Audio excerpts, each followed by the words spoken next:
মনিরামপুরে ইসলামী আন্দোলনের ইফতার মাহফিল অনুষ্ঠিত। ইসলামী আন্দোলন বাংলাদেশ মনিরামপুর উপজেলা শাখার বন্ধুপ্রতিম সংগঠনের নেতৃবৃন্দ, সাংবাদিক ও বিশিষ্ট ব্যক্তিদের সম্মানে ইফতার মাহফিল ও আলোচনা সভা অনুষ্ঠিত হয়েছে। 17ই রমজান আসরবাদ মনিরামপুর ইসলামী আন্দোলনের কার্যালয় সংলগ্ন হলরুমে এই অনুষ্ঠান অনুষ্ঠিত হয়।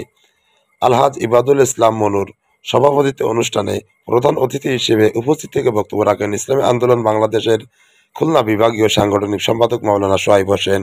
বিশেষ অতিথি হিসেবে উপস্থিত ছিলেন ইসলামী আইনজীবী পরিষদের খুলনা বিভাগীয় সাংগঠনিক সম্পাদক অ্যাডভোকেট নূর ইসলাম নুরুল, জেলা ইসলামী আন্দোলনের সাংগঠনিক সম্পাদক মাওলানা আশিক বিল্লাহ, জেলা ইসলামী শ্রমিক আন্দোলনের সাধারণ সম্পাদক গাজী শহীদুল ইসলাম, মনিরামপুর ইসলামী আন্দোলনের সাধারণ সম্পাদক হাফেজ শামসুদ্দিন আজাদী, সহসভাপতি মাওলানা আখতারুজ্জামান, মাওলানা মাহবুবুর রহমান হাফেজ, শহীদুল ইসলাম, জয়েন্ট সেক্রেটারি মাওলানা আশিকুর রহমান, ইসলামী যুব আন্দোলন মনিরামপুর উপজেলা শাখার সভাপতি মাওলানা ইমদাদুল ইসলাম, সহসভাপতি ডাক্তার আহসান হাবিব সহ ইসলামী আন্দোলন বাংলাদেশ মনিরামপুর উপজেলার বিভিন্ন অঙ্গ সংগঠনের নেতৃবৃন্দ।